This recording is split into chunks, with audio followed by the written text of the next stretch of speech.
Bom, então, dando continuidade aqui, agora as coisas são um pouco mais simples do meu ponto de vista. Acho que os destilados mais complicados aí é aquela confusão lá entre o que são aquelas aguardentes todas de cana que existem, né? Cachaça, aguardente de cana, de melado, de melaço, um. Aí eu não peguei os uísques que eu disse que eu ia pegar, gente, é porque, no fim das contas, eu fui, enfim, fazendo outras coisas e não deu tempo. Anotei, mas não peguei. Aliás, deixa eu só fazer uma coisa aqui antes que também eu acabe esquecendo. Eu tenho que sair da frente da câmera porque eu não enxergo. Cadê? Deixa eu só conferir aqui. Depois eu esqueço e eu me perco aí em quem tá e quem não tá e eu prejudico vocês. Eu acho que Israel já tá, deixa eu ver por aqui. Eu só adicionar aqui, gente, só um pouquinho.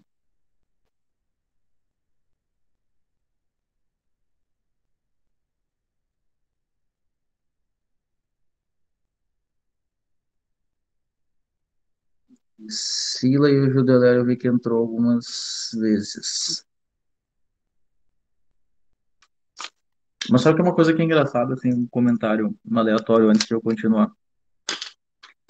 Que às vezes a gente fala da situação dos outros sem estar na situação dos outros, né? A gente não percebe o quanto que pode ser difícil, né? Por mais que, enfim, que vocês tenham entrado num edital que dizia que era toda a distância que vocês tinham que dar jeito de ir, não funciona bem assim, né? Olha essas semanas aí que eu fiquei com essa internet horrorosa, que eu caí, que tudo mais, isso é complicado. Se nós tivéssemos um país que tudo. Meu cabelo tá desarrumado. Se nós tivéssemos um país que você tem a internet decente, até no ônibus, assim, como tem em alguns outros países, há mais de uma década, a gente não tem. E olha o que dura um 3G de uma pessoa, nada, nada. Então eu entendo e eu tento ser, como é que eu vou dizer, compreensível com essas situações exatamente porque eu acho que elas prejudicam e muito e não necessariamente estão na mão de, tá na nossa mão conseguir resolver. Enfim, vamos continuar. Ah, tequila, gente, tequila é uma coisa assim que é uma denominação de origem também, né? É um reconhecimento de procedência, vamos dizer assim.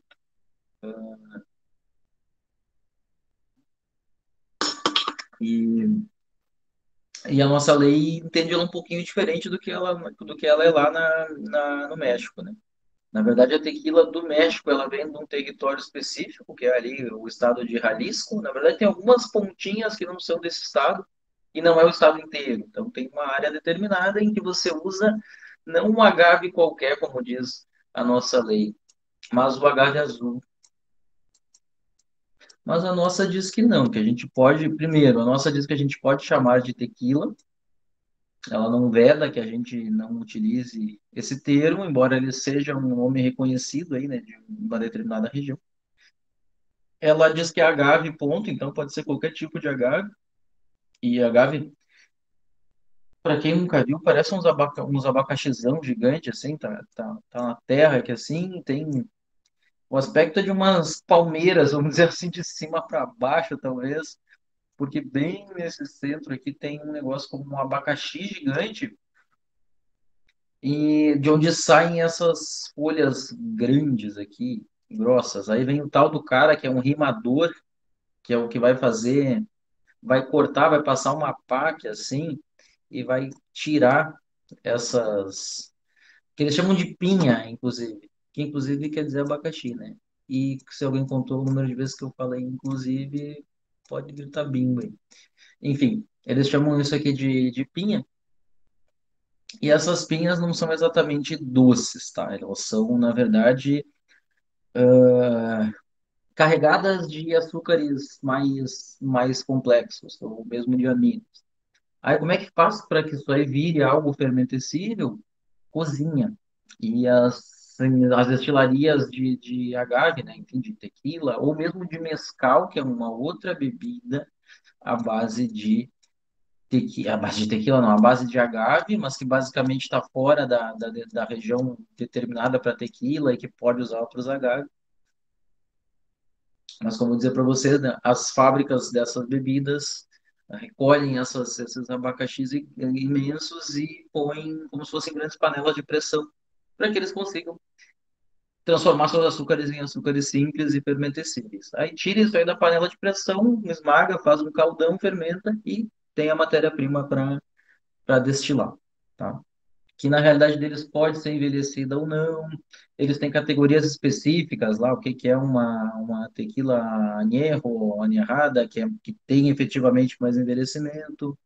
Diferente daquelas Gold que a gente vê aí. De alguma forma isso é semelhante como é para o rum, né? O fato de ela ser envelhecida um pouco não quer dizer que ela tenha o direito ao status de envelhecido. O status de envelhecido, ele depende de diferentes tempos de envelhecimento. A tal tequila hacendada e por aí vai. Que a nossa lei diz que é do destilado alcoólico simples de agave ou da destilação do mosto fermentado de agave. Qual que é a diferença? Que tu pode comprar um destilado de agave e diferente da cachaça que tu não pode fazer isso, né? Tem que ser direto, né, do mosto para fazer para fermentado e destilado. Aqui tu pode comprar um destilado e padronizar ou tu pode fazer o teu próprio destilado. E numa destilação que, enfim, preserve as características típicas desse dessa matéria-prima, né? Aqui vem um pouco de esculhambação para variar. Nossa lei sempre tem a possibilidade de esculhambar. A gente pode pôr etanol qualquer aí, aquele álcool que a gente sabe que na nossa realidade vai ser cana, para desde que tu mantenha aí mais de 50% da bebida como de agave, sem que tu precise chamar ela de alguma outra coisa, como aperitivo de agave ou bebida alcoólica mista. E aí é um ponto que já toca no nosso segundo assunto, de bebidas alcoólicas mistas, que vocês tenham cuidado quando comprarem essas coisas com apelo mexicano e que vocês não tenham certeza se é tequila ou não, tá? Não é incomum isso acontecer. Tequiloco, como é que chama aquela outra lá? Tequileiro, eu não sei nem se existe. O tequileiro eu sei, tequiloco eu não sei se existe, acho que existe. Sierra Madre, e tinha um monte de outras coisas que não eram bem isto, tá? Que não eram bem tequila. A gente vai conseguir ver mais na sequência. Mas o que que eu queria dizer para vocês é que, primeiro, nossa lei distingue, né, o que que é bebidas alcoólicas à base de agave e tequila, e não distingue bem que tequila é aquela coisa do México, pode inclusive ser feita aqui. Pode ser adoçada, né, desde que tem um espaço a mais aqui, não gostei. Desde que a gente chame ela de adoçada. E ela pode ser envelhecida e corrigida de caramelo. Aí a gente vai ter assim as coisas, desde coisas bem simples aqui, né? Essas tequilas brancas, né? O prata. E aqui é da mesma linha, uma prata e uma ouro. E basicamente a diferença aqui é um pequeno envelhecimento. E realmente costuma ser muito pequeno.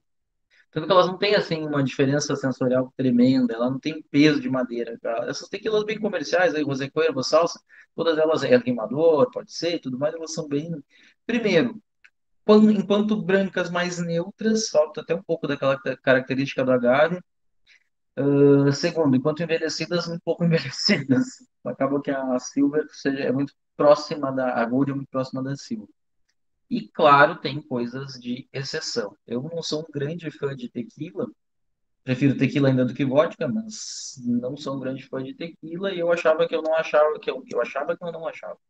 Eu achava que eu não encontraria tequila tão boa no mundo até eu tomar Dom Julio. Só que é outra categoria, tá? É outra vida, é outro negócio. Então não misturem. Eu tenho uma pequenininha aí que me trouxeram do México, que eu não tomei até hoje, bem lembrado. Mas não misturem uma coisa com a outra. Não usa essa aqui como tequila mescladora ali, como tequila base para fazer tequila sunrise. Isso aqui é outro negócio. Isso aqui tu vai usar ela para fazer um coquetel. Isso não é assunto desse, né, desse semestre, mas enfim, já vale a pena alguns respingos. Isso não tem nada a ver com essa tequilinha básica que a gente tem, né? Que tu entra com mais madeira, tu entra com mais características e evidentemente tu aumenta o preço. Para fazer um coquetel mais diferenciado, tá? E, nossa, e Dom Julio é realmente muito bom.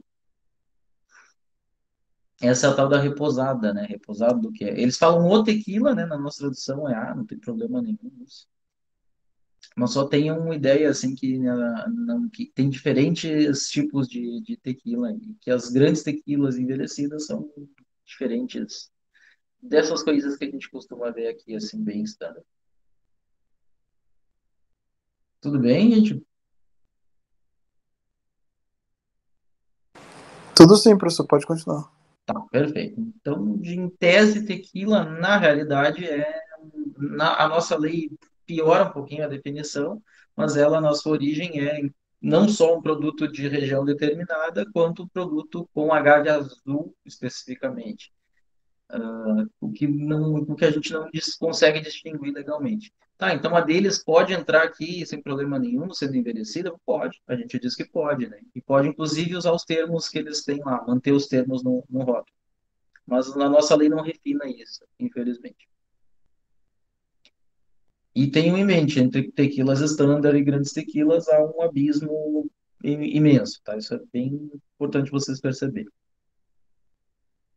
Depois, gente, nós temos a Tiquira, que não tem nada a ver, assim, eu boto elas em sequência porque, sei lá, se você tá lá na rua, o cara vai achar que falou tequila, alguma coisa assim, mas Tiquira não tem nada a ver. Infelizmente, a gente encontra pouco. Então, assim, eu gostaria de dizer assim, ai, não se importem com ela, mas eu acho que a gente deveria se importar não pelo quanto ela aparece para gente, mas inclusive pelo quanto ela não aparece, sendo um destilado extremamente ancestral do Brasil. A gente está falando aí que basicamente isso aí era indígena cuspindo, mastigando. Vamos saudar a mandioca, inclusive, eram nada mais do que indígenas mastigando mandioca, cuspindo e deixando aquilo fermentar. Mas por que que esses porcos faziam isso? Por que que não podia ali, né, pegar e esmagar a mandioca? Né, para que cuspir? Então, se não fosse a cuspida deles, eles nunca fermentariam aquilo. Aquilo apodreceria de um jeito incontrolável e não teria as enzimas da saliva para quebrar o amido enfim, açúcares fermentescíveis. Então, não era assim tão, nem tão porco e nem tão avoado assim, né? Não foi simplesmente uma ação mecânica que eles podiam ter feito com pilão. Não, não é isso. É efetivamente para a tiquira acontecer. Para o cauim, né, que é aquele fermentado de mandioca acontecer tinha que ser assim. E a tiquira é algo como um destilado do cauim. Toda vez que eu penso nisso, eu penso como eles eram geniais, porque hoje que a gente sabe como funciona um destilador, é muito fácil fazer, né? Mas imagina o que que era eles fazendo isso aí, sei lá, no meio da floresta amazônica, assim, com barro, com não sei o que. Esses caras eram bons. Mas eu falo dela por isso, tá? Porque a gente desconhece o que seria talvez o destilado mais primordial do Brasil, de mandioca, efetivamente, tá? Então, né, faz aí, hoje, claro, tu não vai fazer uma linha de produção de tiqueira com muitos empregados cuspindo mandioca, né? Tu vai fazer uma sacarificação aí de outra forma, pode fazer, enfim, método químico, cozimento, como é ali com a tequila, basicamente. Mas no seu início ela aparecia assim, cuspida. E, enfim, se preconiza que seja feita uma destilação que traga as características típicas dessa bebida. Olha, tem uma outra frase errada aqui, é tão estranho isso, de que a gente revisa, e quando tiver tem coisas erradas, tem uma parte perdida aqui. E ela pode ser adoçada, tá? Agora, o que que eu acho que é interessante, falando em características típicas, quanto aroma tem uma tiqueira feita de um negócio assim que é uma, meio, sei lá, eu de como é aquela coisa meio neutra, né? Muito.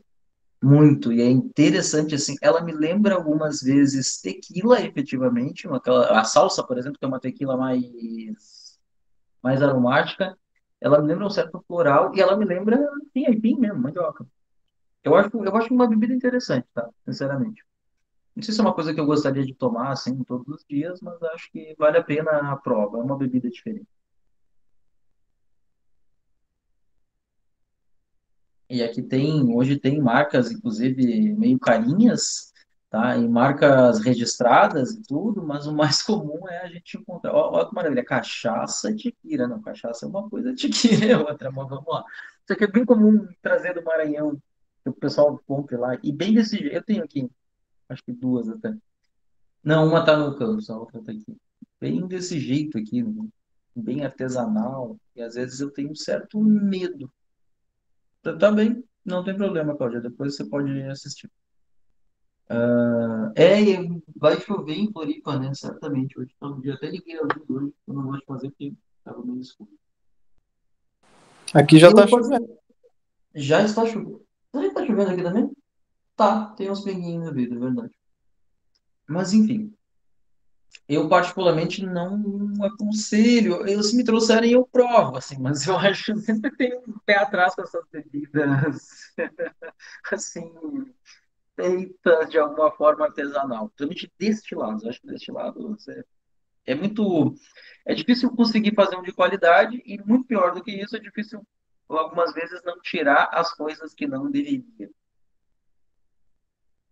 E aí tu tá ali basicamente balhando o teu fígado. Oxu ou xoxu, efetivamente, também assim, ó, isso aqui é en passant, é para vocês saberem que existe, porque não é da nossa realidade, mas isso é bastante comum lá pro Oriente, né? É fermentado de arroz, tá? Que pode ou não ter alguma outra coisa como, enfim, batata, alguma coisa, alguma raiz que tenha aí bastante amido e mesmo cereais, tá? Pode ser adoçado ou não e pode ser envelhecido. E aí é muito engraçado que para outras bebidas não tem muita disciplina que sim, se tu envelhecer 50% no mínimo, por no mínimo um ano. Não diz que madeira, não diz tamanho de recipiente, mas enfim, tem que ser 50% dele por um ano, podendo corrigir com caramelo, tá? Mas essa aqui fica para vocês saberem que existe. E aí não é por nada que a gente não tem nenhuma aqui com rótulo em português. E para quem enxergar que tem português aqui, isso aqui é um adesivinho colado, tá? Não é uma bebida que a gente produz. Não, é um pouquinho diferente do saquê, não é exatamente igual. O que que eu vou te dizer? Eu conheço muito pouco de Chouchou, então não consigo nem te responder isso adequadamente, mas eu acho que ela tem um pouquinho mais de graça, sinceramente. Eu não sou um grande fã de saquê. Mas essa minha opinião pode ser quase que nada, quase a mesma que nada. Porque como eu não conheço muito, se eu tomei uma e ela era melhor, eu estou errando e dizendo que ela é melhor. Melhor. Não é uma questão de melhor ou pior, que ela era mais, sei lá, mais intensa. Se eu tomei a mais intensa, eu dizer que ela era menos intensa. Então, eu não sou uma boa fonte para te falar sobre ela. Mas vimos que ela está na nossa lei, tá? Ela existe e ela é prevista. Ah, sim, uma coisa, Israel, só um ponto importante aí que eu não falei, né? Há uma diferença gritante entre uma e outra, porque a gente está falando aqui de destilados, tá? Ela não é só um fermentado. Mas só que, vê só, como ela tem, por isso que particularmente percebo mais forte. Mas como ela tem a graduação alcoólica mínima super baixa, né? 15% é um saquê que é só fermentado, às vezes podem se parecer. Tá? De alguma forma, o saquê pode ter mais volume, já que é o fermentado em si, e o shochu, na verdade, é o destilado, ou seja, tu deixou tudo aquilo que tinha ali de matéria que dá volume e passou a ter basicamente álcool e água, de um jeito assim, meio reducionista falando. Então, eles podem ter essas diferenças de expressão. Eu, particularmente, acredito que um shochu de 15% é muito mais sem graça do que um saquê de 15%. Basicamente porque o saquê tá com tudo que tinha ali no arroz, né, na fermentação. O chuchu não, né? Tá com álcool e água. Inclusive um montão de água. Então, particularmente não tenho. Né, é uma dedução minha em função, né, do que a gente imagina aí do que seja a composição da bebida.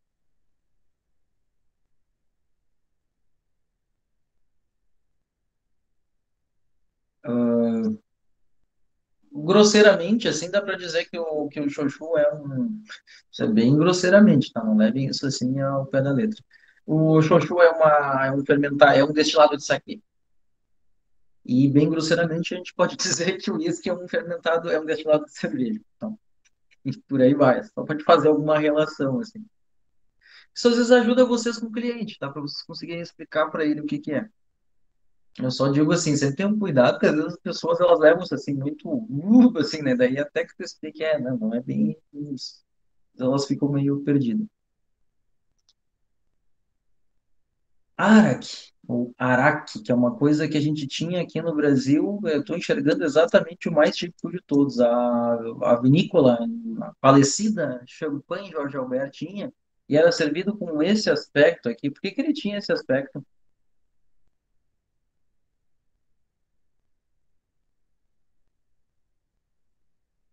Botava água no ar que ele ficava assim, ele turvava com a composição que tem. Eu nunca cheguei à resposta correta, né, do que faz ele ficar com essa cor, mas misturava com água e ele ficava esbranquiçado, tá? Mas mas é um destilado de ervas aromáticas. A nossa lei não diz a principal delas, só que vocês podem associar o araque a anis. Inclusive, é um negócio insuportável de anis. Eu acho o araque um negócio assim, ó, próximo do insuportável. Eu conheci araque com uns 12 anos, talvez, não tenho bem certeza da minha idade, quando, quando eu visitei a Jorge Albert e eles estavam engarrafando esse negócio. Aí eu cheguei no portão da Jorge Albert, era um cheiro de anis que era insuportável. Aí, tem isso, minha mãe perguntou, a pessoa disse, que a gente está engarrafando área. Por que que a Jorge Albert fazia? Não faço a mínima ideia. Vou perguntar uma hora dessas gurias que trabalhavam lá, mas eu não sei por que que eles faziam. Se foi demanda específica, porque não faz muito sentido uma vinícola fazer, né? Destilado com, com, enfim, com anis. Sendo que o álcool base, suponho que não era vínico, tá? Porque não tem aqui, a lei não te diz, tem que ser com tal álcool. Então é aquele tal álcool etílico potável de origem agrícola, assim se supõe, né? Ou seja, qualquer origem. Mas, enfim, não é muito lógico usar álcool de uva para isso, né? Álcool de vinho para isso. Mas eu realmente não sei se eles usavam álcool vínico, tá? Realmente não sei. Talvez sim, talvez não. Então, talvez os guris saibam me dizer isso. Depois da aula eu já pergunto aqui. Saudade de quando a gente ia no Jorge Alberto no fim de semana. A empresa fechou, já acho que já pode falar, né?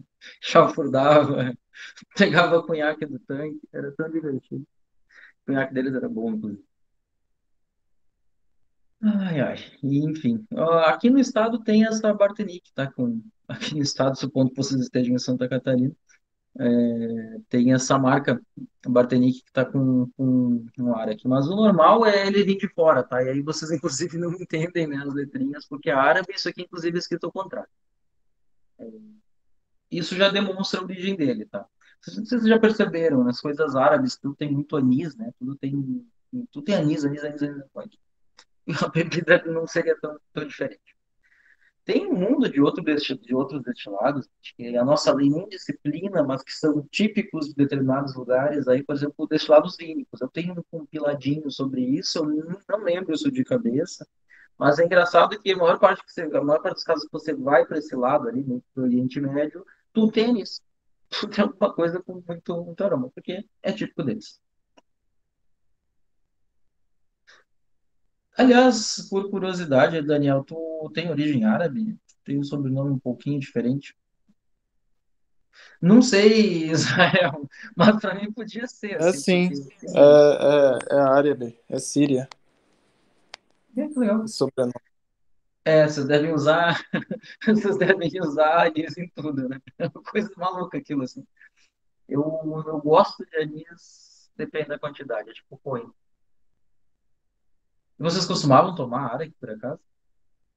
Não, na verdade, esse costume de bebida não, mas aquelas pastas são mais comuns, as comidas, sabe? Na Uhum. minha família, por exemplo, no Acre, realmente tem muita comida de origem árabe, síria. Sério? Não é um. come toda semana, mas umas 5 vezes por ano, por aí ou mais. Eu não sabia disso. Comi apenas comida peruana no Acre. Bem boa, vou dizer que um dos melhores lugares que eu comi peruana, comida peruana, comi peruana foi terrível. Que eu comi comida peruana fora do Peru foi no Acre.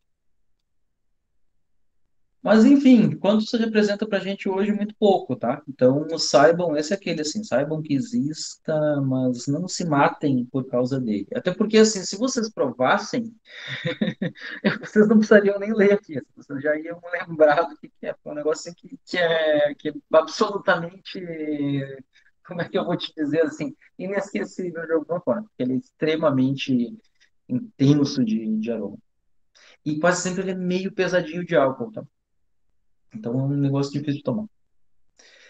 Fazendo um pouquinho de gancho aqui com o semestre que vem, ele inclusive é um pouquinho difícil de usar em coquetelaria, porque como tudo dá muito gosto, isso aí é gotas, assim, é um ml, assim, não é bota ali uma dose, não, não, isso aqui acaba com qualquer base de bebida aí. Uma dose tu usa num balde, porque num copo tu não consegue, assim, tem uma característica bem, bem forte de anis. Aquavit, gente, esse aqui, assim, eu já vou antes de tudo, assim, antes de falar sobre eles, que são eles? Isso aí é típico dos eslavos, basicamente, tá? E ela traz, eu falo sobre ela porque ela faz uma certa confusão. Não sei se vocês já viram, né? É muito comum a gente falar em aquavit como destilado, e eu não sei se foi por isso que tem esse nome.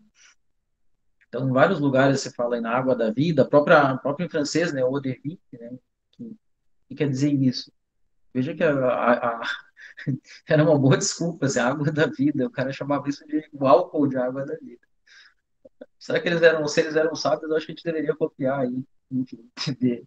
Mas é uma boa desculpa para tomar um trago. Por que que eles chamavam. Por que que Aquavit chama Aquavit? Não sei, tá? E, enfim, é uma coisa muito típica feita com. Cadê minha seta? Alcaravia, cominho, tá? Nada mais é do que isso. Nunca tomei, nunca vi e pouco acredito que vocês vão ver. Então saibam que existe, mas não se matem com isso. E não confundam se verem aí aquavit em italiano, por exemplo, talvez está falando em destilado no geral, e não desse negócio aqui que eu acho que encontra em meia dúzia de lugares no mundo. Mas tem. Isso deu trabalho também, tá? Achar as imagens boas, mas existe. Nenhuma dessas está no Brasil. Lembra que eu falei lá que apareceu um tal de um corne pra gente, tanto com C quanto com K? Eu nunca vi essa bebida para vender. Já teve essa marca, né? Como mostra aqui, brasileira, do bar existe até hoje. E, enfim, eles tinham. O que que diz aqui? Essa bebida é um produto natural de destilação de cereais fermentados segundo os processos originais aplicado em Nordhausen, acho que é isso, na Alemanha. Aqui ela já deu uma certa ideia do que é, né? Esse negócio é da Alemanha. E aqui, inclusive, tem uma fábrica imensa, com umas garrafas, com uns tanques em forma de garrafa aí, que pode ser importante para um lugar do mundo, não para a gente, tá? Só não confundam isso com o corn whisky. E, enfim, levem para a posteridade, assim, não se preocupem com isso aqui. Agora sim, a gente chega num detalhe importante, tá? E eu acho que uma próxima fonte de dúvidas que a gente pode ter em destilados é a própria, o próprio, com a própria confusão que a gente faz com três grandes destilados de base de vinho: Brand, Pisco e Grappa, tá? Eu não quero, eu inclusive nem vou assim me esticar muito na definição de cada um. Inclusive, a definição deles, ou sobretudo do Brand, é uma das mais bem articuladas de destilados, e tem uma certa explicação para isso. E Brand não está no decreto das bebidas no geral. Todas as bebidas à base de vinho, elas vão para a lei do vinho, que era 76, 78, que é a inicial. Hoje ela, enfim, já está absorvida por outras leis, né, e já foi emendada por várias outras, mas as bebidas à base de vinho não estão na legislação geral de destilados. Inclusive, o suco de uva não está na legislação de sucos, está na cadeia da uva e do vinho. Como se conseguiu isso? Não sei. Mas eu acho que é a única cadeia que diz assim, ó, tudo que for feito com uva e com vinho fica para cá. Deixa a lei geral das outras bebidas para o resto. Embora em algum momento elas acabem conversando. Quando tu faz uma bebida alcoólica mista com algum ingrediente de vinho, no fim das contas, tu tá, né, cruzando uma com a outra. Mas eu digo isso para vocês entenderem por que que é tão meticuloso aqui as características do brand, por exemplo, em que diz até qual é como poucas vezes, diz até qual é o máximo de madeira que eu tenho, o mínimo de período e a quantidade de bebida que tem que ir, ou seja, todo ele tem que ir para madeira, sobretudo de carvalho, tem a possibilidade de ser outra? Tem, eu nunca vi isso acontecer. E aí ainda assim tu teria que pedir a benção do mapa. Posso trocar carvalho por, sei lá, castanheira? Ele vai lá e vai te dizer, olha, tá, eu acho que sim. Tanto que tem, por isso que diz que tem que ser reconhecida pelo órgão competente. Então, onde eu não quero ficar assim em cima desses detalhes bem técnicos, só uma coisa que eu acho que é importante, né? Existe um mínimo, o conhaque, no fim das contas, não existe conhaque branco, existe conhaque sempre envelhecido, mínimo 6 meses, em barricas de no máximo 600 litros. Eu acho que isso é uma característica essencial para entender brand, tá? E também uma coisa que a gente precisa limpar aqui, deixar claro, tá, mas o que que é o brand em si? Seria o conhaque fora da denominação de conhaque, porque conhaque a gente não poderia usar, assim como não pode usar champanhe e outras mais, já que é uma denominação de origem, tá? Só que a nossa lei, ela deu, não sei se ela deu um olé nisso, o que que é que ela aceita a palavra conhaque fino, conhaque com, assim, né, conhaque, assim, como se fosse a nossa forma fonética. Isso permaneceu. Tá? As empresas tendem a não usar, elas tendem a usar brand. E isso pode trazer alguma outra confusão, porque brand, de alguma forma, é a palavra em inglês para aguardente. Tanto que muitas vezes a cachaça ia para fora chamada de sugar cane brand, né? O destilado, a aguardente de cana-de-açúcar. Se eu não disser nada depois, é tipo malte, tá? Se eu não disser nada depois de brand, subentende-se que eu estou falando de destilado vinho. Se tiver, sei lá, o brand de qualquer outra coisa, de, vou pensar, enfim, um destilado qualquer, sugarcane brand mesmo, olha, é aguardente de cana-de-açúcar. Se eu não disser nada, a gente entende no mundo inteiro que a gente está falando de destilado de vinho, tá? O que mais que eu queria, que acho que é importante destacar aqui para vocês?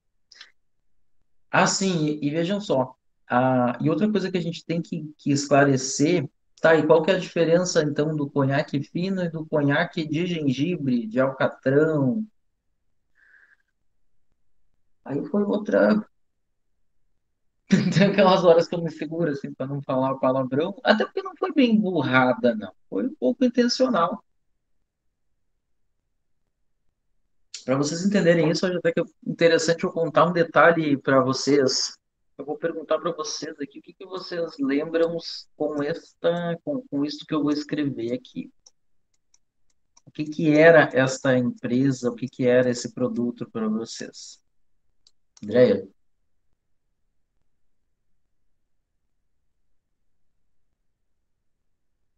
deu duro, toma ideia. Desce macio, como é que é? Não lembro. Tinha um restinho, tinha uma frase qualquer.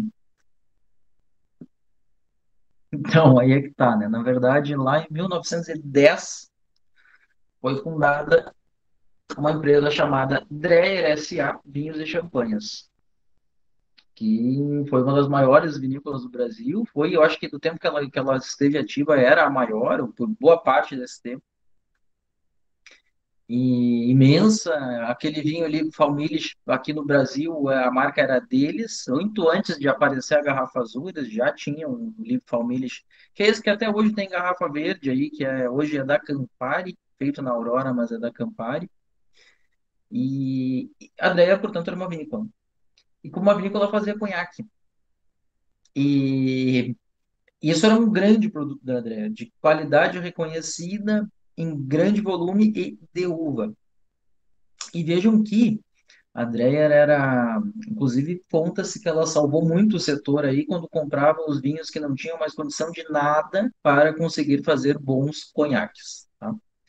Só que a Dreyer é vendida, a empresa é a marca para a Hellblind na época era.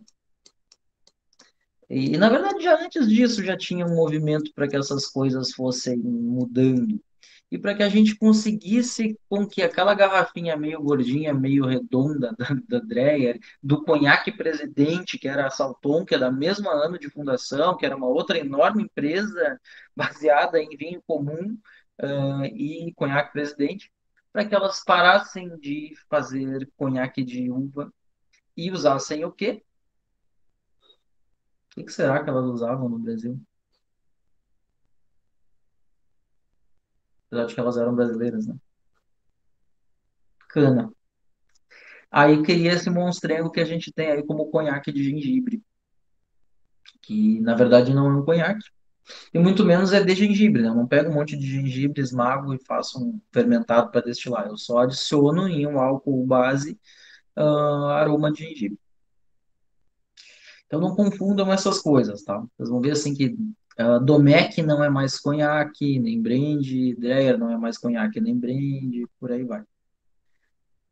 Portanto, o brand é de vinho, não é de uva, né? Não é de bagaço de uva e não é de mosto de uva aromática, é um brand de vinho, tá? Necessariamente envelhecido e que eu acho que são essas duas características mais importantes dele. E outra coisa que é importante, diferente do que era lá no whisky, a gente vai ter, no que dizia na Escócia, por exemplo, e essas classificações aí da idade, elas variam de lugar para lugar, tá?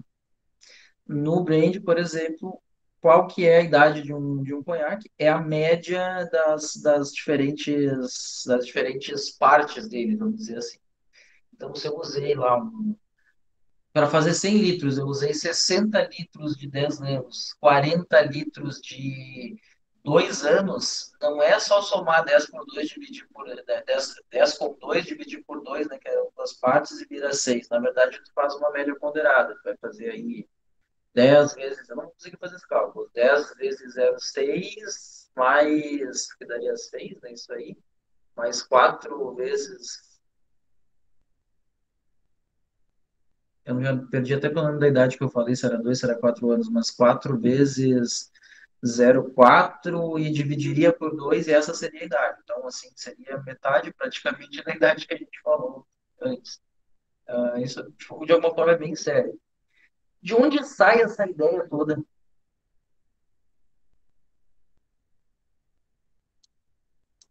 de conhaque, tá?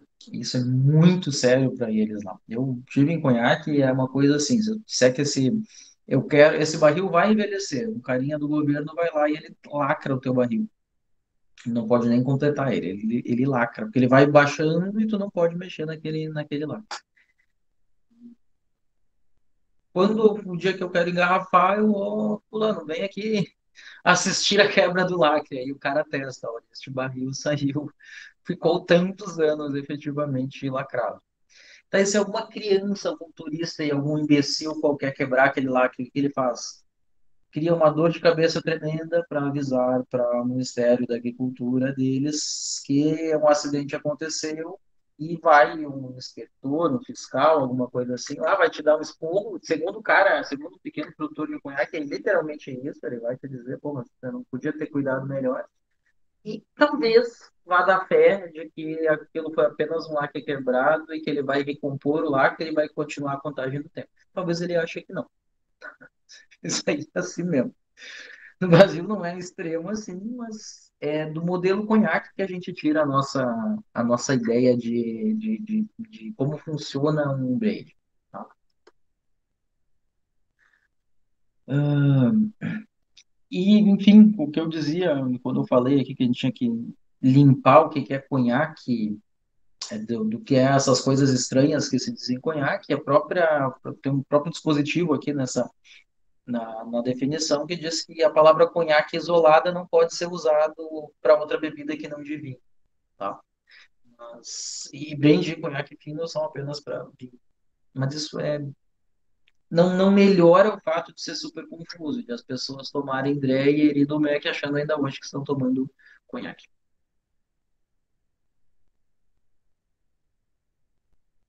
Tem alguns exemplos. Brand de Jerez não é o brand feito de Jerez, né? Jerez é aquela região lá que o pessoal apresentou aí na outra unidade e que, enfim, é um brand feito naquela região. Inclusive, nem é como um vinho de Jerez, mas envelhecido nas barricas usadas de Jerez. Bem bom e mais barato que conhaque. Tem também eu não botei o Armagnac aqui, vocês já vão entender por quê, que é também um destilado de vinho. Aqui tem uns exemplos do Brasil. Esse na macieira, na verdade, tem no Brasil, mas é de Portugal. E já foi fabricado no Brasil.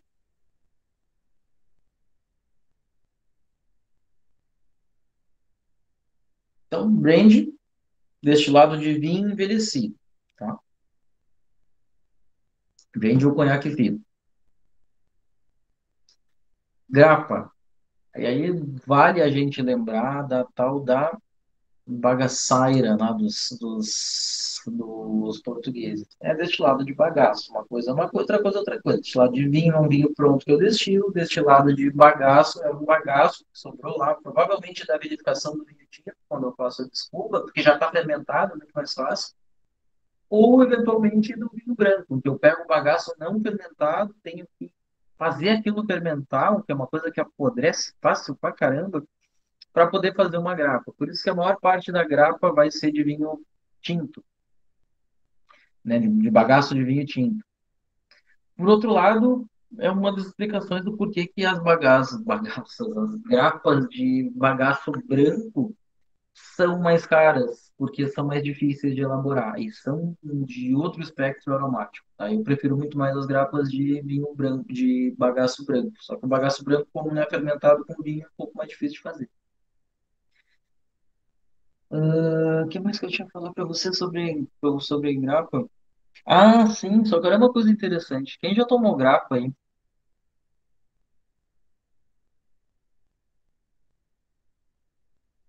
Nenhum lá do Oeste, Terra Gaúcha,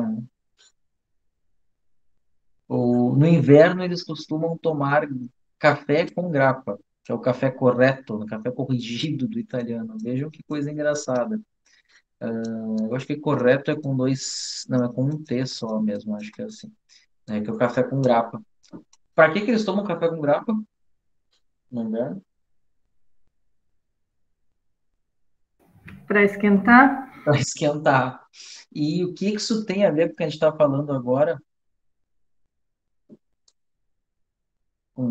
opa, com isso aqui, com o fato de que a grapa é tipicamente uma bebida, primeiro com um aroma forte e característico, que para alguns é muito agressivo, e é um cheiro de bagaço, para quem conhece bagaço, tipo, percebe assim que é cheiro de bagaço. E que, vejam só, por ela ser feita assim tão do resto, ela acaba tendo muitos outros compostos aromáticos que não só álcool. E aí, por isso que o padrão de identidade e qualidade da grapa ele é muito mais abrangente ali, admite teores muito maiores do que em outras bebidas. Tá? Se não fosse assim, não seria típico. Só que algumas vezes a gente tem alguns problemas com isso. Algumas vezes o teor de congêneres de uma destilação bem feita está um pouquinho mais alto do que deveria. Como isso é um problema recorrente, ou enfim, ao menos muito possível, a nossa lei diz que, ok, você pode usar álcool de uva, de vinho, né? Enfim, é um álcool feito aí de uva ou vinho, para dar álcool, vamos dizer que é álcool neutro dessa origem, não é bem a expressão essa, mas enfim, é álcool dessa origem para dar uma mexidinha nisso aí. Mas, de fato, o que interessa para a gente da grapa, que ela é feita, né, a bagaceira, que ela é feita de bagaceira. Essa é uma outra questão clássica de prova, tá? Diferencia os destilados de vinho. E eu não digo qual é qual, nem digo nem diga o que que é grapa, não. Vocês precisam lembrar disso, gente. A gente basicamente tem brand, tem grapa e tem pisco, que é o que a gente vê na sequência.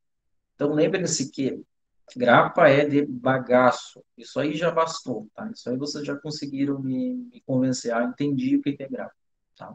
Eventualmente pode ser com borra de vinho também, tá?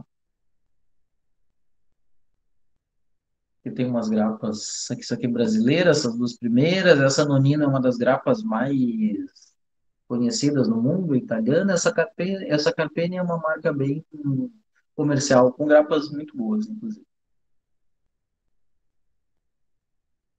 E entramos no pisco, tá? E entramos no pisco, que é uma tremenda incógnita na nossa lei. Eu deixei para vocês aí um vídeo que vocês podem assistir sobre pisco no Peru, não é uma obrigação, mas além de ele ser uma incógnita no Brasil, ele é como eu vou te dizer, ele é um motivo de incidentes diplomáticos entre Peru e Chile.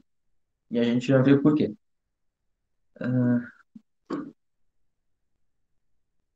Aliás, é melhor eu dizer antes o que que ele é no Peru, para depois eu falar o que que ele é no Brasil. Diz que eles têm um certo incidente diplomático aí entre Chile e Peru por causa do pisco. Por quê? Porque eles disputam quem que é o pai do pisco, tá?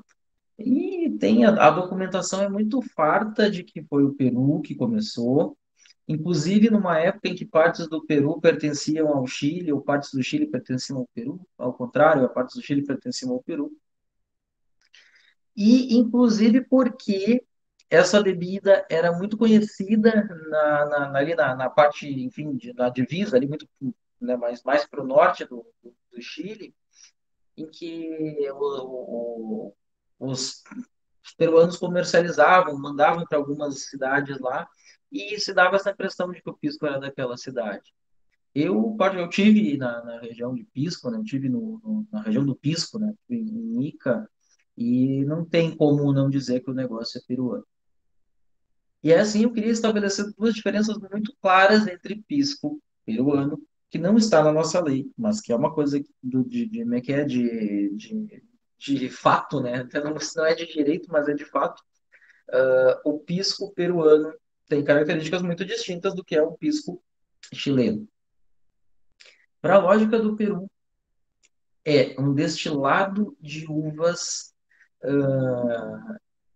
não necessariamente aromáticas, embora eles dividam aí entre as uvas aromáticas e as não aromáticas, sendo que eles acham que as não aromáticas também são aromáticas. Isso é um pouco de loucura de peruano, tá? Isso também não está na lei deles, não.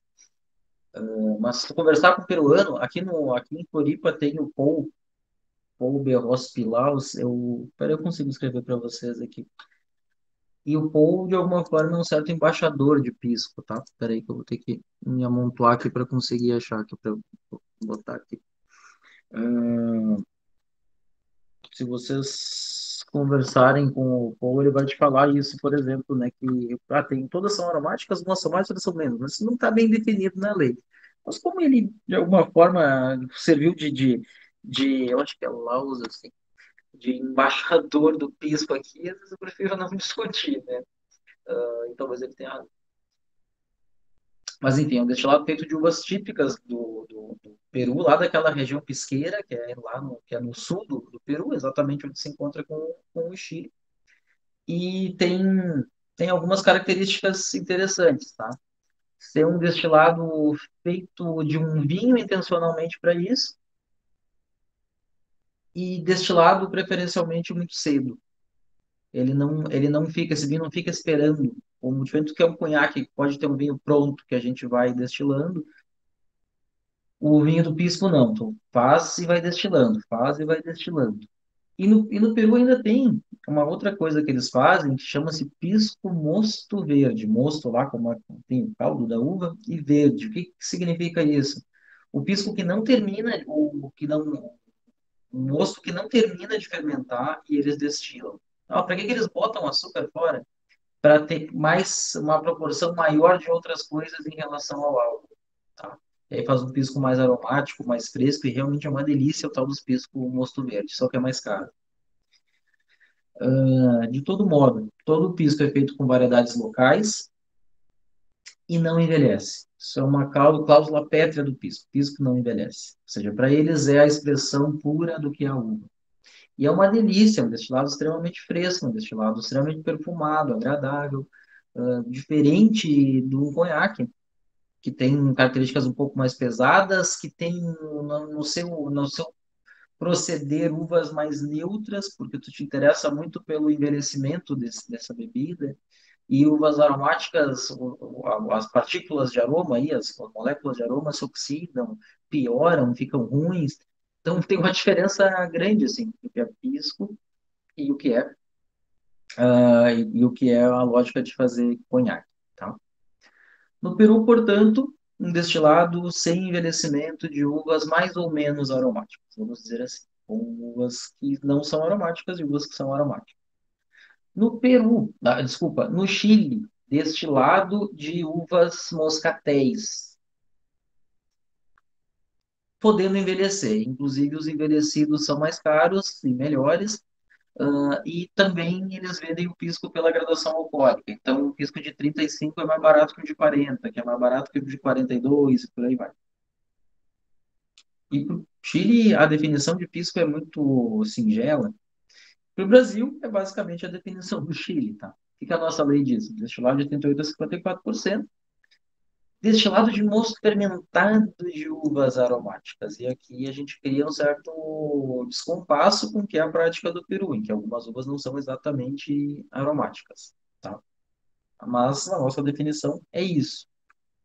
Aqui tem alguns exemplos de piscos chilenos, e a nossa definição legal não impede que entre nem pisco perdão, nem pisco peruano e nem pisco chileno.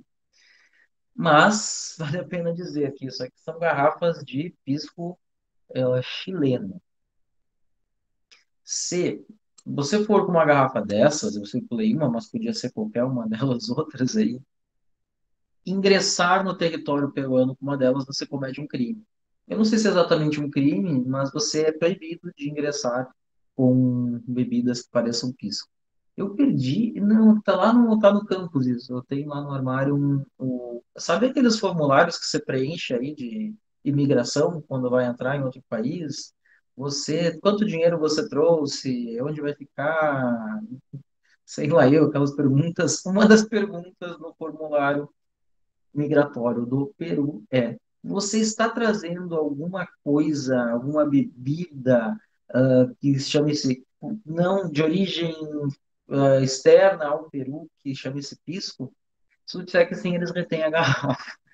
Isso para eles é muito sério. Isso para eles é extremamente sério. Tá? Isso não é mentira minha, podem ver. Agora tem esse papel guardado. Tá?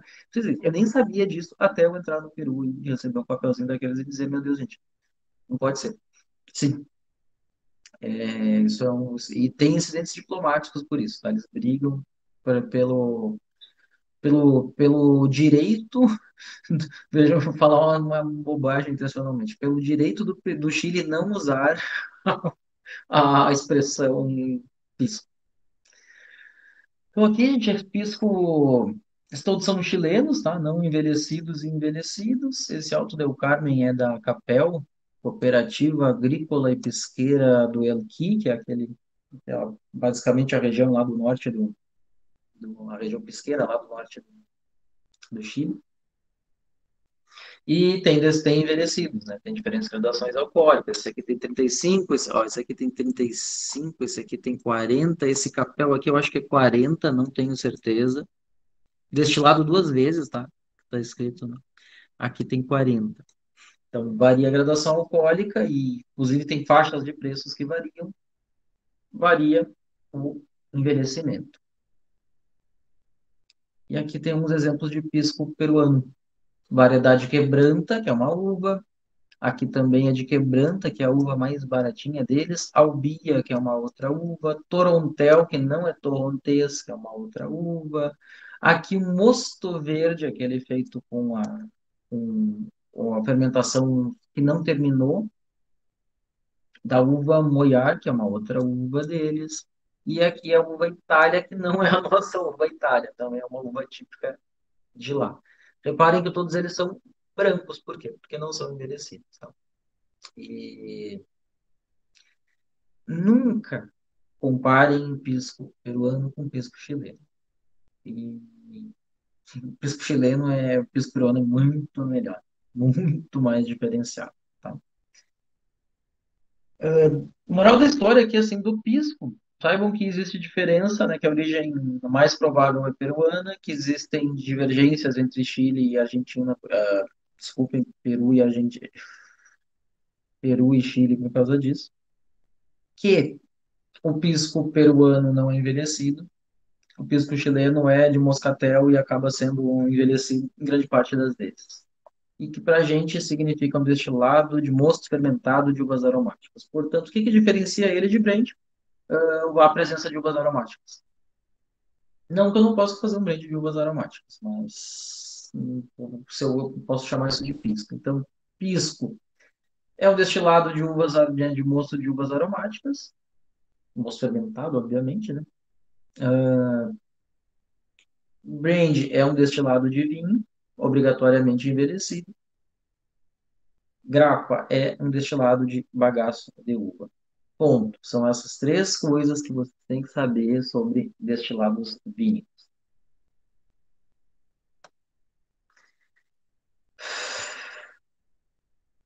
E com isso, a gente termina esse capítulo longo, extenso e cheio de curiosidades sobre destilados. São 11h24, assim, tá um pouco tarde para a gente começar um assunto, mas talvez seria legal a gente dar uma olhadinha, não sei. Antes de qualquer coisa, eu queria saber de vocês aí dúvidas, até porque isso pode levar um tempo grande e a gente acabaria a aula só nos destilados. Como é que tá para vocês aí? O que que vocês querem perguntar? O que que vocês querem tirar de dúvidas? Deixa eu acompanhar o chat aqui, ver se alguém falou uma coisa qualquer, porque eu não vi. Não, fui eu que escrevi por último.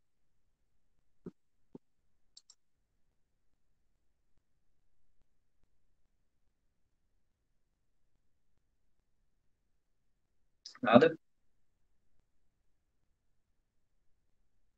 com certeza.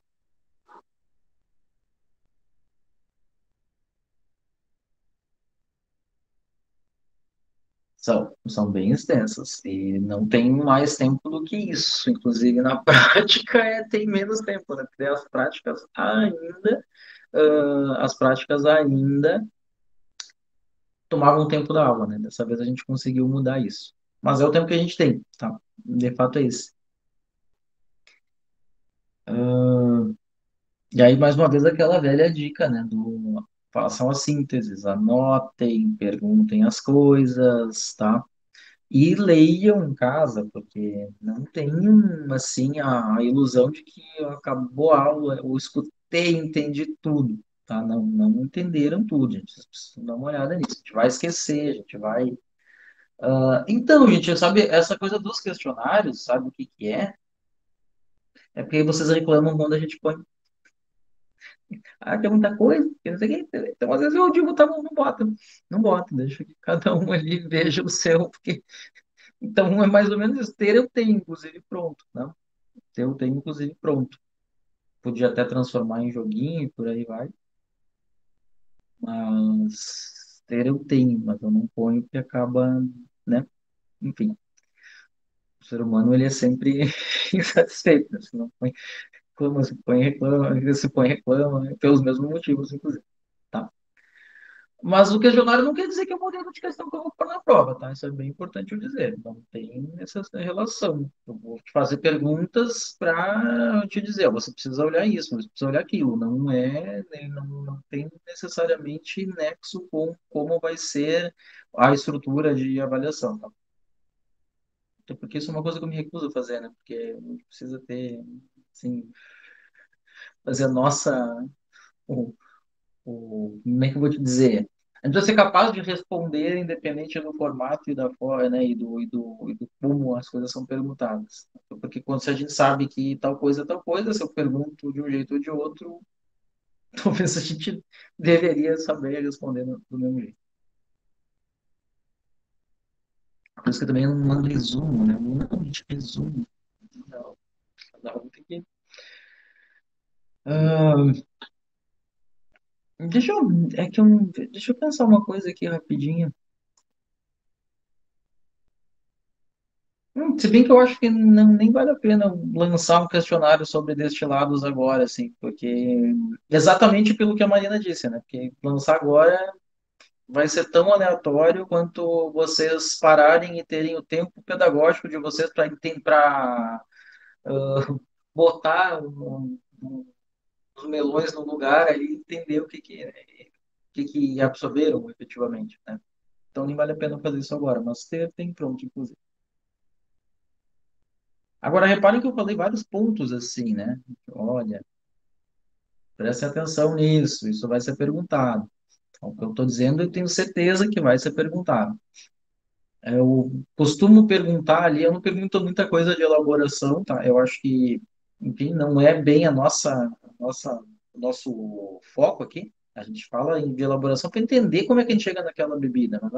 Mas como é que, enfim, a quantos graus o abacaxi da tequila é cozido? É claro que eu não vou perguntar isso. Agora, vocês têm que ter ideia de que a tequila é feita de agave azul, efetivamente, né, na sua origem. Vocês têm que ter ideia que gin tem um álcool base, pode ser de qualquer coisa, inclusive, essa é uma das que eu aceito, assim, qualquer resposta em relação ao álcool base. Zimbro e pode ter outros aromáticos, mas como matéria-prima básica, um álcool base e zimbro.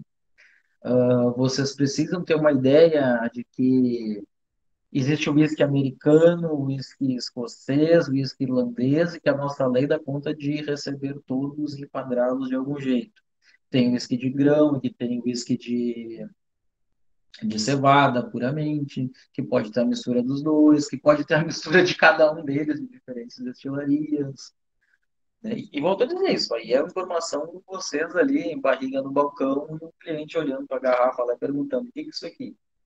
Eu, você já tem uma vantagem do ponto de vista, que é ter instrução formal, né? Em relação a quem foi parar no bar, porque um dia começou a carregar bandeja de free, né? No verão, aquela coisa toda, e acabou trabalhando e vai aprendendo na prática, e algumas vezes aprende a coisa errada, ou inclusive não aprende, né? Porque não tinha ninguém para saber dizer. Quero dizer que sim, então vocês têm não é uma questão de obrigação, vocês têm um arcabouço para conseguir responder essas coisas e, muito mais do que isso, conseguir se posicionar como profissionais preferidos, em detrimento de outros que não tenham, enfim, informação.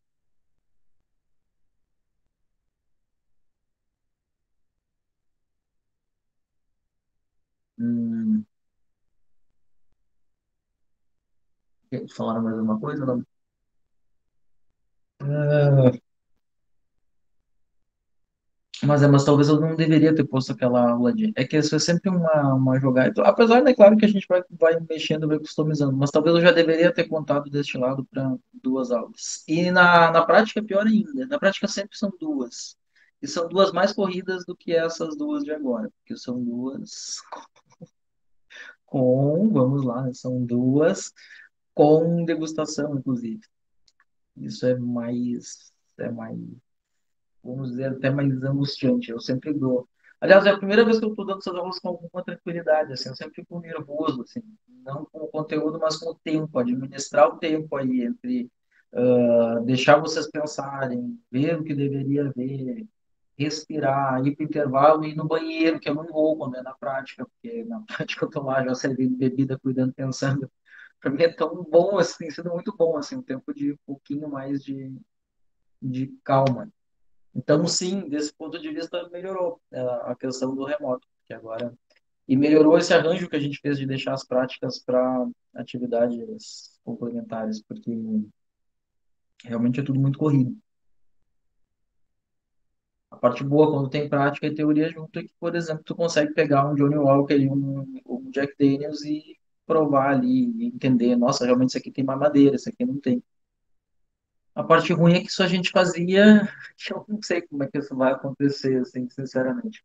Claro, vai ter que ser um copo para cada um, mas como isso vai acontecer, de fato, eu não sei. Era um copo e todo mundo, ou no máximo dois, né? Todo mundo ia provando e babando, né? Aquela coisa toda.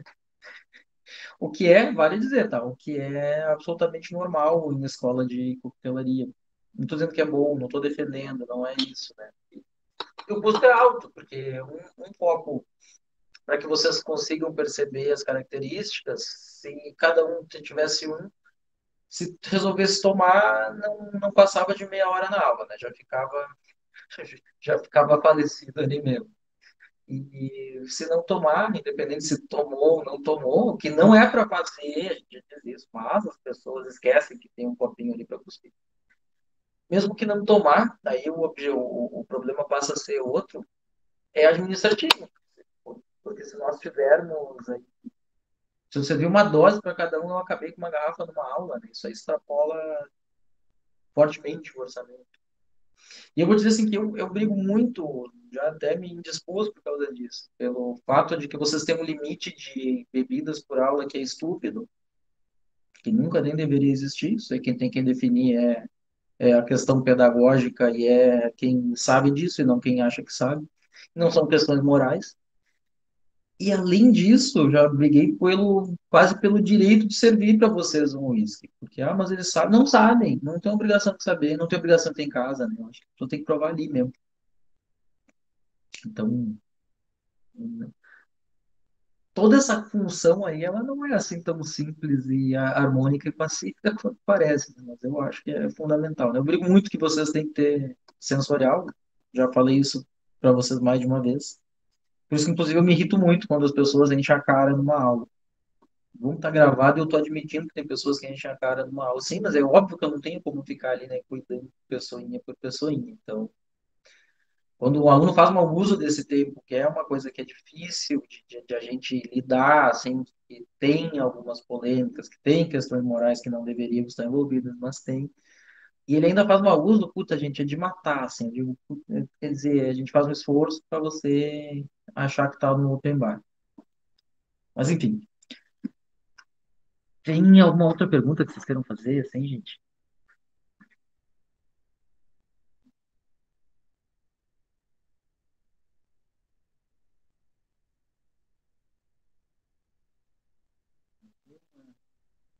Alguma coisa específica? Deixa eu dar uma olhadinha aqui, deixa eu ir.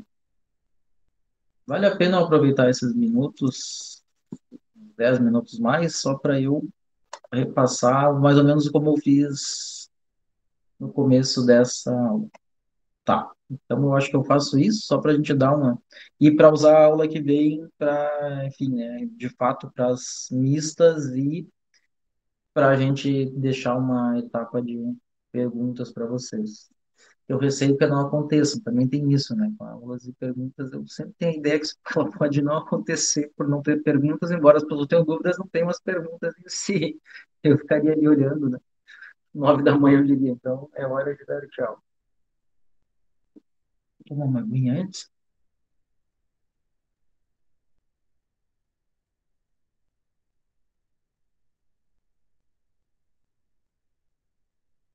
Aqui, então, gente, hoje, o que que a gente acabou vendo?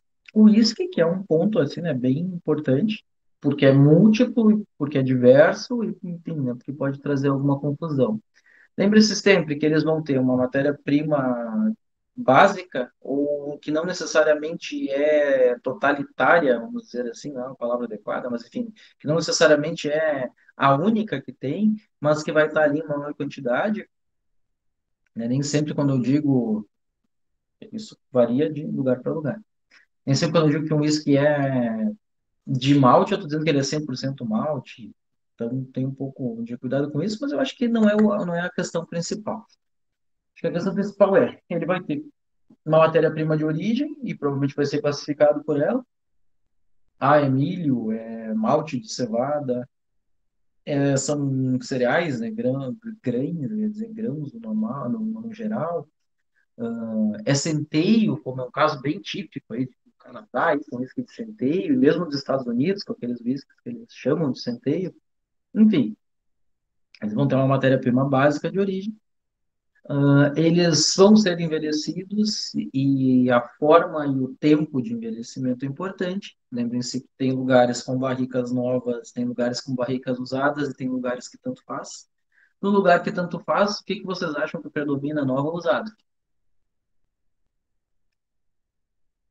Usada. Usada, né? Isso é matemático. O cara vai olhar e vai comprar. Olha, essa aqui custa 3.000 euros, essa aqui custa 500 euros. O que que você quer comprar? Você quer comprar, né? A de 500. Uma outra questão, assim, é a própria invasão da característica de madeira, tá? Então, isso é bem, bem nítido, assim, isso é bem típico.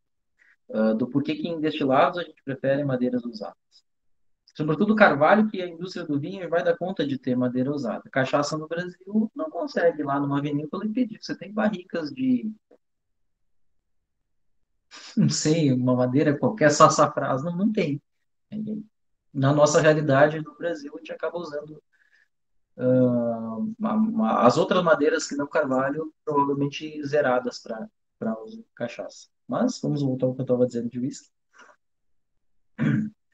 A gente tem, eu não quero olhar muito para a legislação brasileira, tá, gente? Eu acho que não nos ajuda muito, nos ajuda a entender que a gente consegue receber tudo, nos ajuda no primeiro momento, mas eu acho que o que nos importa agora não é isso aqui, não são essas definições legais brasileiras, mas sim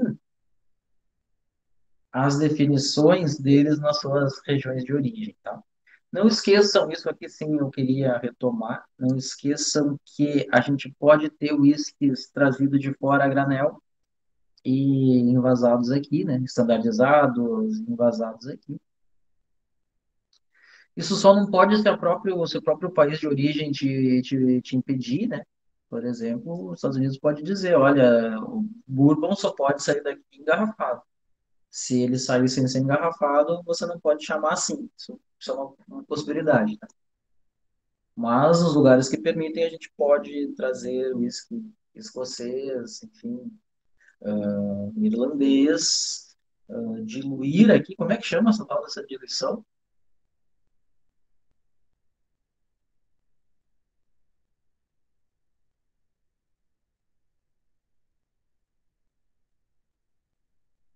Começa com R. Retificação, pode retificar aqui, pode envasar aqui. Já veio envelhecida, já foi destilada, já veio, enfim, se foi defumada, por aí vai. Vem pronto para a gente, menos, né, vem pronto a matéria-prima principal, né? E a gente dilui, corrige caramelo, engarrafa. Aí, de fato, o que eu queria que vocês vissem assim com atenção é como que o uísque escocês funciona. Isso aqui é basicamente tudo que vocês precisam para responder aquela questão que sempre existe, que é dos tracinhos lá.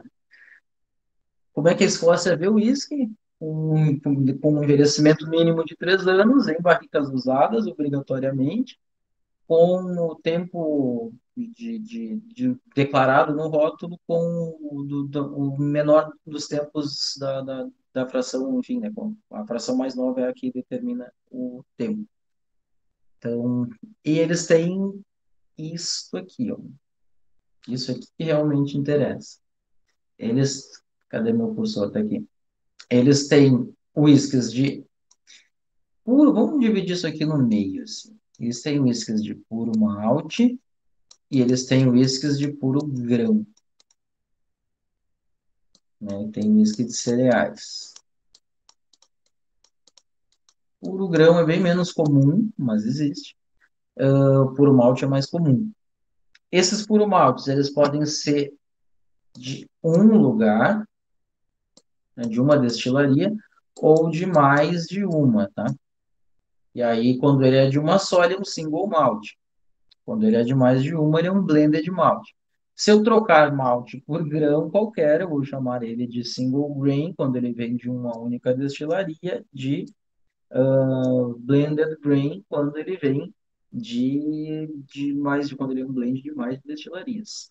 Quanto que isso aqui acontece para a gente? Muito pouco. A gente normalmente recebe single malt, blended malt e blended Scotch whisky, que, via de regra, é o que compõe a base do whisky mais barato. Mistura de um ou vários whisky de malte, seja single ou seja blended, seja single, com grain whisky, né? Seja single, seja blended. Tá? Então, não tem muito desse ponto de vista que tanto pode usar um single grain, um single malt, quanto vários single malt e vários single grain, e tem o teu blended whisky, portanto, malte e grãos. Tem só um exemplo mesmo? Ah, sim, eu esqueci de comentar lá naquele slide. Não se esqueçam que o blended, embora seja o whisky do Bastantão, nada impede que ele seja de exceção, como é o caso do Blue Label, que é um blended Scotch whisky de exceção. Nem sei nem quanto tá, mas para fora de R$ 1.000 a garrafa. Põe.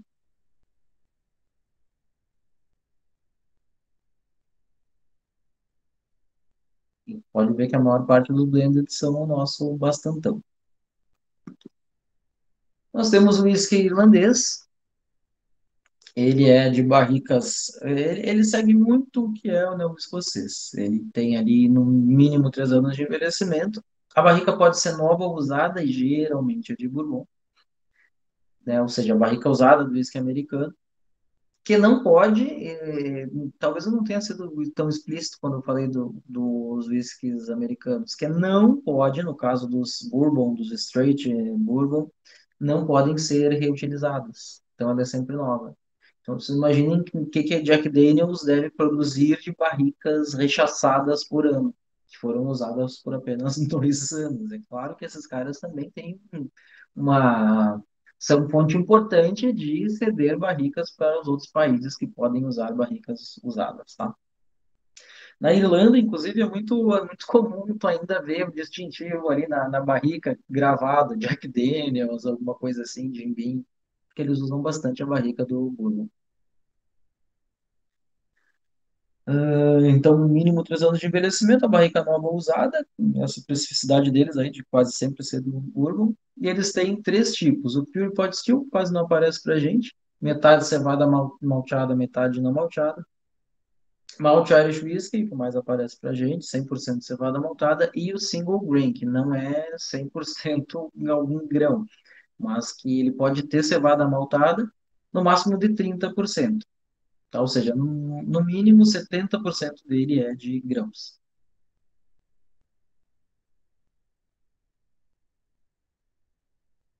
Aí quando a gente parte lá para os Estados Unidos, eu não vou nem me, me deter nessas questões aqui. Eu só queria que vocês soubessem que, cadê meu cursor? Tá aqui.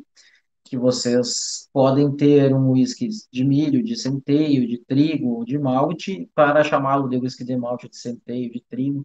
Tem que ter no mínimo 51% dessa matéria-prima, que, tirando algumas características, algumas categorias específicas, são barricas novas e torradas efetivamente, tá? São barricas carbonizadas internamente, não é só tostada, é de fato uma paredinha fina de carvão. Também não quero me enlouquecer com isso e quero falar disso aqui que importa muito pra gente. Então, o que que é o bourbon? Ou mais ainda, um straight bourbon, que é o que nos interessa mais, que é esse que a gente vê pelo mercado.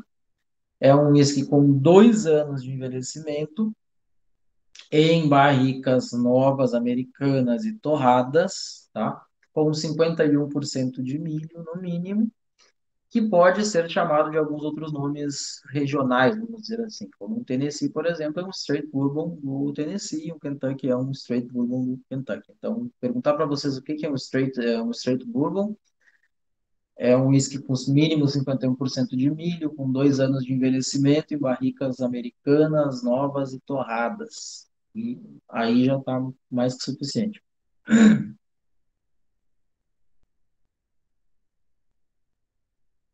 Assim, em 5 segundos a gente falou de whisky que levou um tempão enorme, né?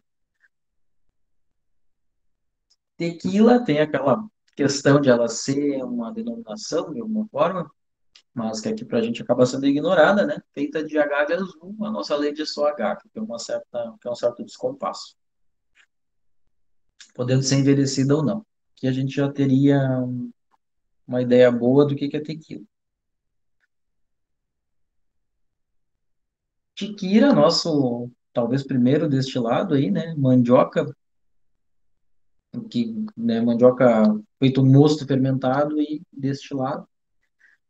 É comum que ele não seja envelhecido. Essas marcas moderninhas, elas envelhecem, tá? Mas é comum que ele não seja envelhecido. E eu acho que é mais gostoso, inclusive, quando ele é branquinho, assim, com a expressão que tem, enfim, né, sem interferência.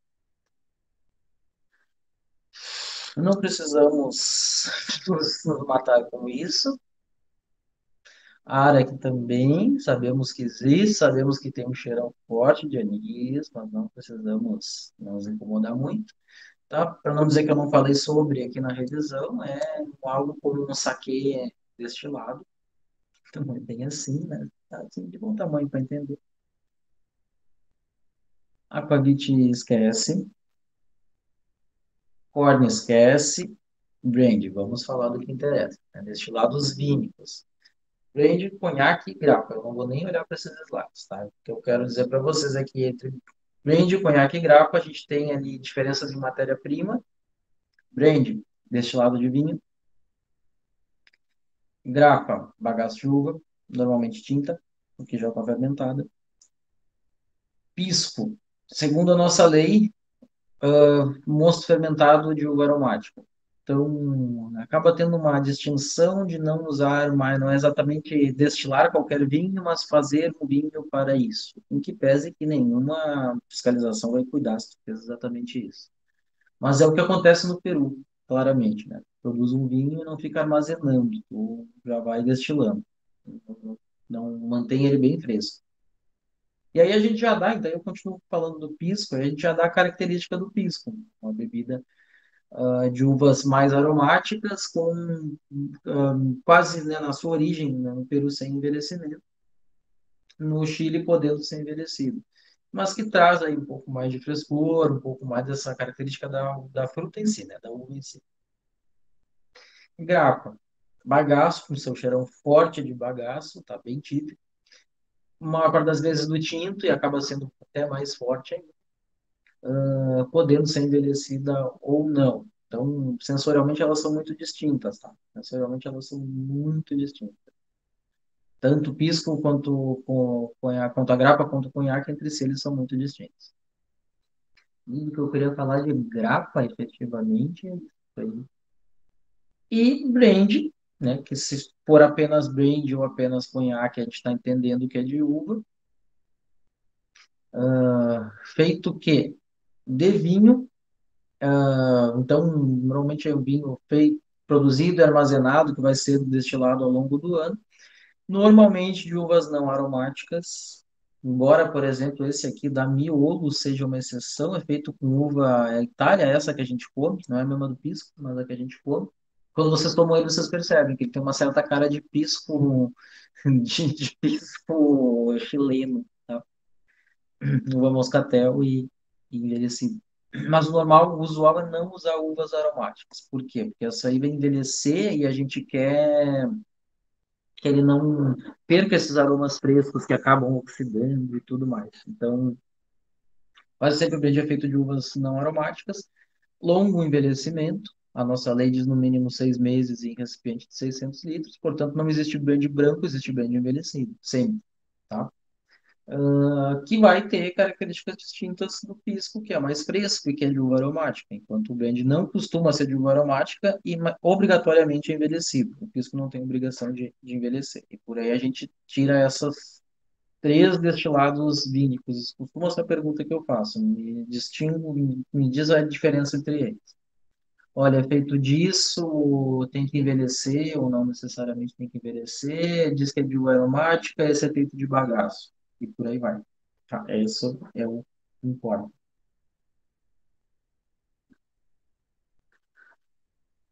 E, sendo assim,